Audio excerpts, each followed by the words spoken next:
ایک عالیشان پھاٹک شہر پناہ کا دیکھا ہوا اس کے اندر گیا، کیا دیکھتا ہے کہ وہاں ایک آبدار خانہ تکلف کا ہے، کئی خدمتگار سلیقہ دار ہر ایک اپنے کام پر چست ہیں۔ ان سے پانی مانگا، انہوں نے ایک سراہی ایک پیالہ ان کے حوالے کیا۔ بعد کو ملازم اپنے آقا کے پاس لایا اور جام اور سراہی بادشاہ کے حوالے کیا۔ بادشاہ اس کو پیتا ہی نہیں آتا، نہایت متحیر ہوا، پوچھا کہ اس پرحسن درندوں کے مسکن میں ایسا عمدہ نفیس پانی اس لحاظ سے کس نے دیا؟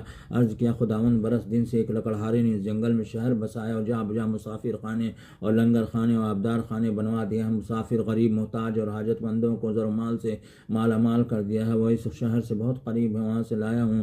بادشاہ اور بھی متحیر اور کہا کہ ہم نے بھی یہاں بستی کا نام و نشان دیکھا تھا نہ سنا۔ حکم دیا کہ لکڑہارے کو ماں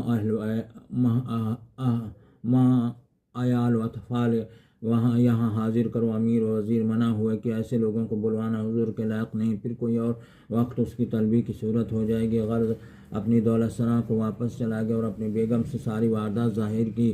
بیگم نے ان دونوں کو بلانے پر بہت اصرار کیا، اس کی خاطر ان دونوں کو بادشاہ نے طلب کیا۔ لکڑہارے نے میں اپنی بیوی کے حاضر ہو کر بادشاہ اور بیگم کی خدمت میں شفیع نظر کی۔ لکڑہارا باہر اس کی عورت بیگم کے حضور میں رہنے لگے۔ ایک دن بیگم نے حمام جاتے وقت اپنا 9,000 ہار اپنے گلے سے اتار کر کھونٹی پہ لٹکا دیا۔ لکڑہارنی کو اس حفاظت کے لیے تاکید کیا، قذارہ و کھونٹی ہار نگل گئی۔ لکڑہارنی نے کیفیت بچشم خود دیکھی، جب بیگم حمام سے فارغ ہوئی تو ہار طلب کیا۔ وہ حیرت زدہ رہ گئی اور کچھ جواب نہ دیا۔ بیگم نے بادشاہ سے عرض کیا کہ بادشاہ نے خفا ہو کر ان دونوں کو قید خانے میں بھجوا دیا۔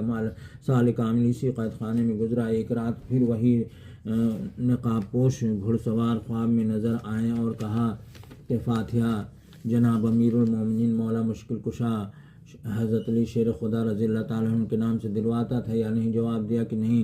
تب ان نقاب پوش گھڑ سوار نے کہا کہ یہی سبب ہے جو تم اس مصیبت اور قید خانے میں پھنسے ہو، اللہ رحم کرے، اب فاتحہ دلوا دو۔ تب لکڑہارے نے عرض کیا کہ میرے پاس پیسے نہیں ہیں۔ ان نقاب پوش گھڑ سوار بولے کہ تیرے بستر کے نیچے ہیں، اس کو لے کر فاتحہ دے۔ تب لکڑہارے نے بیدار ہو کر پیسے اٹھا لیے، دونوں کے ہاتھ پیر کی زنجیر کھل گئی۔ میاں بیوی دونوں نہا دھو کر اسباب فاتحہ منگانے کی فکر میں تھے۔ ایک عورت پر نظر پڑی، اس کو بولی کہ امیر المومنین مولا مشکل کشا کے فاتحہ کا اسباب خرید کر ہمیں لا دیں۔ اس نے کہا کہ آج میرا بیٹا شب گشت تھا اور میں نہیں لا سکتی ہوں، یہ کہہ کر چلی گئی۔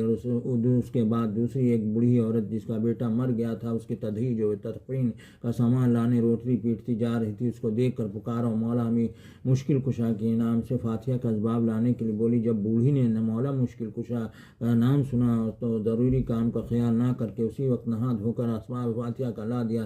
لکڑہارا لکڑہانی